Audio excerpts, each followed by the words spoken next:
Hello and welcome to the Astrology for today, Friday, June 16th, 2023. Friday is Venus Day, so we should focus on Venus and her activities, 10 degrees of Leo. She is closely following, in conjunction with, so fused with Mars, our planet of motivation and drive, within 5 degrees, 15 degrees of Leo. We also have Black Lilith, the shadow feminine, or where we're needing empowerment, and Alice, Athena, in the later degrees, 17 and 19 of Leo. This is incredibly empowering for the divine feminine collective. There's an alignment of what we love and value, our ambition, motivation, and drive, and the outward expression of our energy, the shadow feminine, and where we're needing empowerment, along with our creative intelligence, all in the sign of Leo, which incarnated for creative self-expression and heart-centered leadership.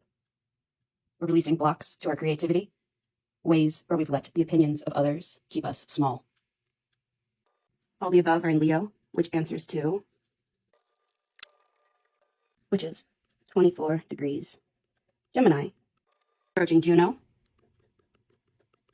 our long-term commitments at 27 degrees, and the moon, which is now in Gemini, coming into alignment on Sunday for the new moon, 26 degrees Gemini, 12:37 a.m. Eastern Standard Time. The moon entered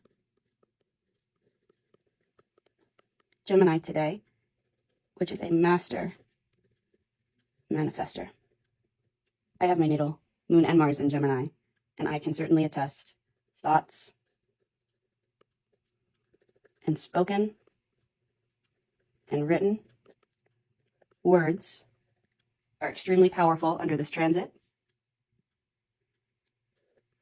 because Mercury, which rules both Gemini and its fraternal sister sign, Virgo, is in its sign of rulership in Gemini for just 2 short weeks,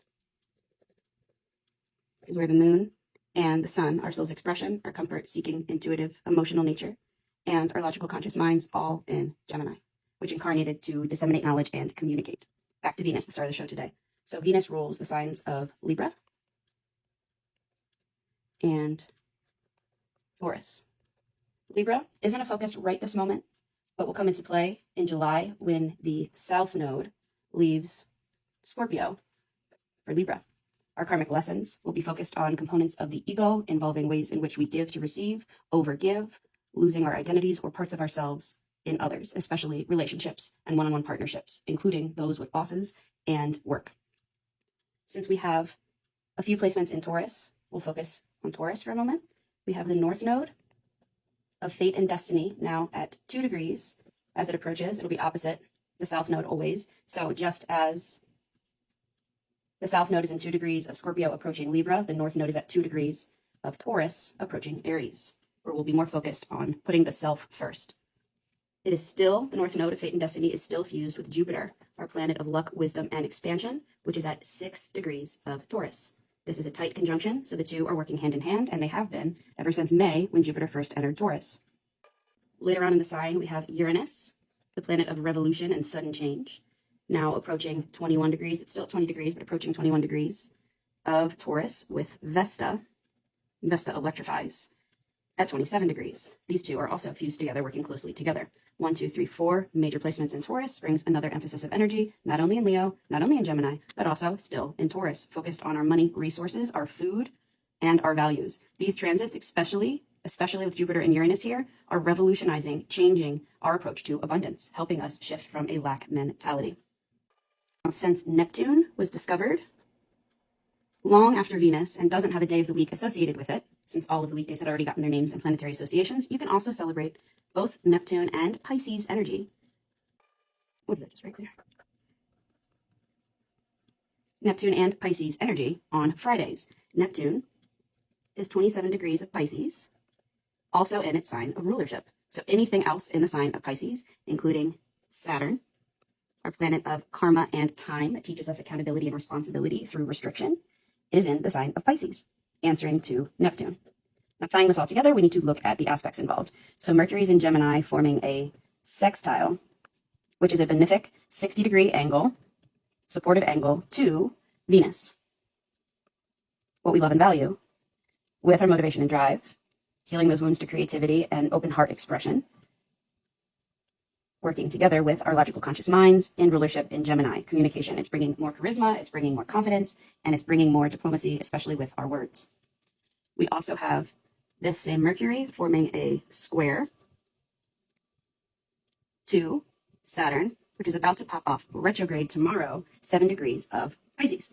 Saturn spends approximately 6 months out of every year, half the year, retrograding. So those who are not aligned, those who haven't found ways to balance both the Saturn and Pisces energies, the hard work, consistency, discipline, pragmaticism of Saturn and Capricorn, with the dream, intuition, fluidity, and vision of Pisces, those who haven't found balance or who are living out of alignment are in for a rude awakening from 6/17 to November 4th. Time to check yourself. All of these squares are bringing in triggers to check yourself.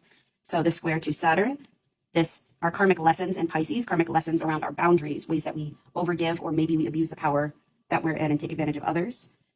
Any delusion, any illusion, any areas where we wear rose-colored glasses.